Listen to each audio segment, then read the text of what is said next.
Hello grade 6, कैसे हो आप सभी। मैं आपकी हिंदी की अध्यापिका सोनी। आज हमारा टॉपिक है समास। ग्रामर टॉपिक, व्याकरण का टॉपिक है ये। उपविषय है समास, जिसको हम इंग्लिश में बोलते हैं कंपाउंड वर्ड्स। यहाँ पे हम पहले परिभाषा देखेंगे। दो या दो से अधिक शब्दों को मिलाकर सार्थक शब्द निर्माण की प्रक्रिया को समास कहते हैं। जैसे दो या दो से अधिक शब्द होते हैं, उनको मिलाकर जो बनते हैं, शब्द बनते हैं, उस प्रक्रिया को समास कहते हैं। समास से संबंधित कुछ महत्वपूर्ण बातें इस प्रकार हैं। सार्थक शब्द। सार्थक शब्द कौन से होते हैं? जिन शब्दों का कोई अर्थ होता है।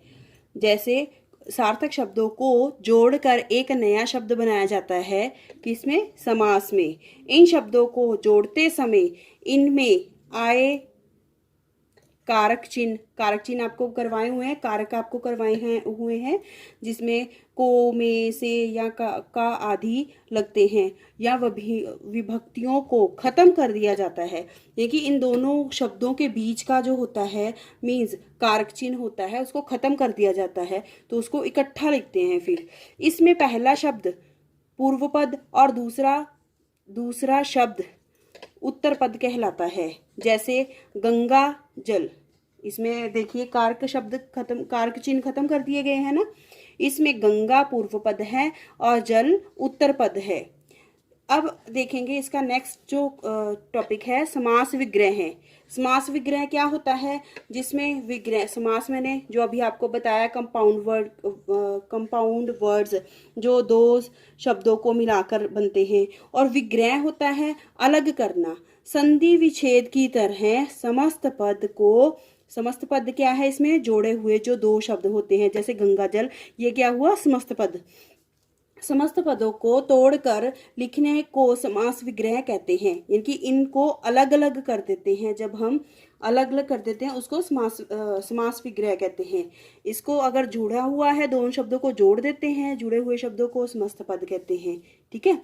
गंगा जल, गंगा का जल। देखिए, इसका समस्त पद था गंगा जल। इसका समास विग्रह अगर जैसे एग्जाम में आपके कैसे आएगा, जैसे गंगा जल दिया हुआ है, उसमें लिखा होगा इसका समास विग्रह कीजिए, तो आप क्या करोगे? गंगा का जल। अगर समास विग्रह दिया हुआ है और उसमें लिखा होगा कि इसको समस्त पद में बदलिए, तो आप क्या करोगे? उसका आंसर लिखोगे, उत्तर लिखोगे गंगा जल। अगर ऐसा लिखा हुआ तो ये लिखना है, ये लिखा हुआ है क्वेश्चन में, तो आंसर में, उत्तर में आपने ये लिखना है। ओके। गुण युक्त, गुणों से युक्त। देखिए, इसमें का, से, को, ये सारे क्या हैं? कारक चिन्ह हैं, जिसको हमने समास बनाते हुए क्या कर दिया? विलुप्त कर दिया, मीन्स खत्म कर दिया। शरणागत, शरण को आगत मीन्स शरण में आया हुआ।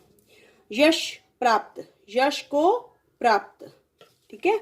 आपकी बुक, ग्रामर की बुक में, व्याकरण की बुक में भी कुछ दिए हुए हैं, उसको भी आपने याद करना है। देखिए, त्रिफला, तीन फलों का समूह।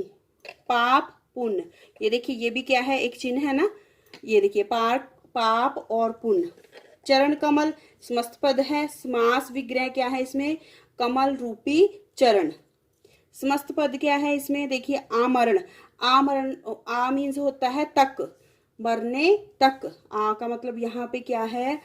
तक, मरने तक। 12 सिंह, 12 है सिंह जिसके। आनंद मगन, आनंद में मगन।